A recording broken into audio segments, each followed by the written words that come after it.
the old, in with the new. Welcome one and all to Season 2024.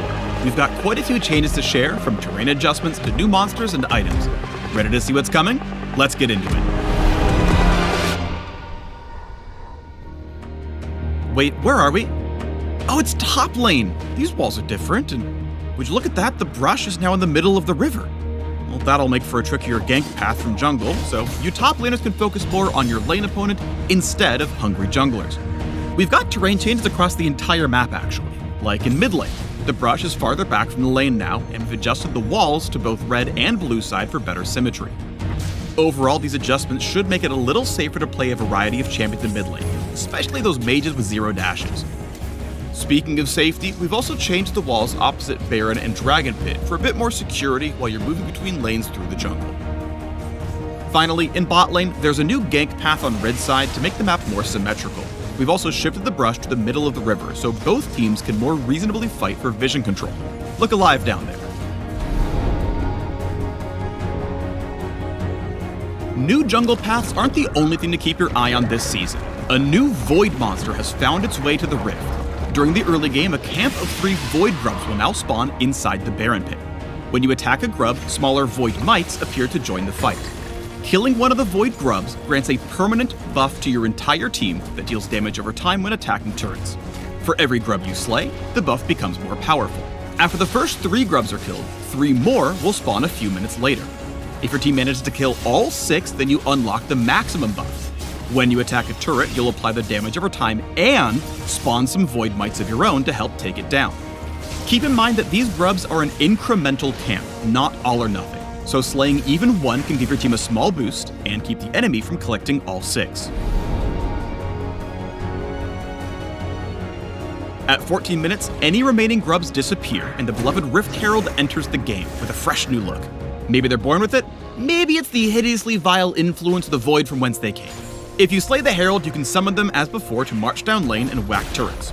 Or, any member of your team can hop on board to play Summoner's Drift, steering the monster as they charge forward like a battle sled. Ramming Herald into a turret this way deals some extra damage, and you can run into enemy champions to damage and knock them up. On collision with terrain or a turret, the driver pops out nearby, and the ability to steer goes on cooldown.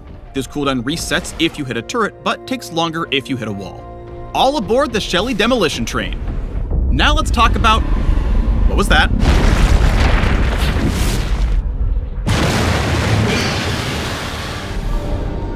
Baron Nashor, Voidborn Tyrant of the Rift, is back and badder than ever before. When he enters the game, you'll know it. Baron takes one of 3 forms when he emerges. Each form provides the same classic buff, but alters how he fights and determines the shape of his pit. But wait, there's more. With Baron's entrance, the Void's influence spreads across the map, infusing the Scuttlecrab, Brambleback, and Sentinel with dark power. Voidborn Scuttlecrab becomes tankier and tougher to kill. On death, she sends out a massive burst like a Scryer's Bloom, revealing all enemy champions and wards in a large area. Bet you didn't see that coming.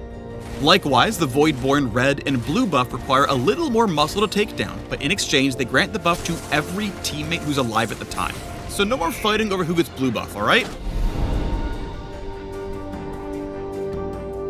Speaking of cool new buffs, let's talk Infernal Rift. All versions of the Elemental Rift have been refreshed to accommodate the new base terrain, with Mountain Rift losing a few walls that didn't quite fit anymore. But we've changed up Infernal Rift completely. We don't have gameplay footage quite ready at this time, so let me paint you a word picture. Instead of a burned out fire escape, Infernal Rift will scatter infernal cinders all across the map.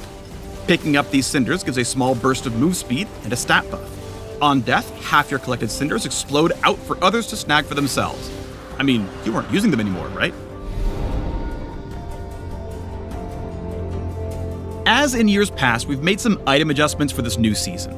Like, a lot of adjustments. For one, mythic items are out. Gone. Poof. In their place, we're adding, removing, and updating a bunch of items across several champion classes. Mages, assassins, tanks, enchanters, fighters, and marksmen will all notice quite a few changes when they gear up this season.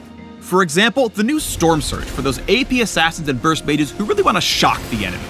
In addition, we've overhauled the support quest items. Supports now have a singular item they pick up at the start of the game with minimal stats. You earn gold with this item by executing minions of any type for a flat amount, or hitting enemy champions with abilities or attacks. At the middle tier, you unlock refilling wards as before. And when you reach the final tier, you can choose between several upgraded items to suit your playstyle. Whether you prefer protecting your carry or more aggressive support tactics, we've got you covered. While you're running around the new map with new monsters and new items, you should keep an eye out for old grudges. We've added a handful of champion quests that will trigger when certain champs are in the same game. Defeating your quest rival on the enemy team will grant a tiny buff. While it won't significantly impact the game, it'll be a nice reward for your Renekton mains to finally stick it to Nasus. Many of the changes we've made this year are aimed at making gameplay mechanics and systems easier to understand. This goal includes a lot of adjustments mentioned previously, or smaller changes like simplified tooltip language. We also just want to make it feel better to be on the Rift. Listen closely and you might notice the music changing throughout the game based on where you are or what you're doing. Baron boss music, anyone? And now you can celebrate or commiserate with your teammates in a language everyone understands, the fist bump. Okay, that was a lot to cover. In summary, new terrain means new gank paths in every lane, Void Grubs are now a thing, you can now drive the Rift Herald into battle, Baron looks scarier, and the Void is everywhere. Infernal Rift is totally changing, there's a bunch of new items, some champs are bringing their beef onto the Rift, and fist bumps explode into sparkles and fireworks. Phew, got all that? Good! If you want all the nitty-gritty details, we unpack everything in the article linked below. So study up, friends, and we'll see you in January when Season 2024 kicks off.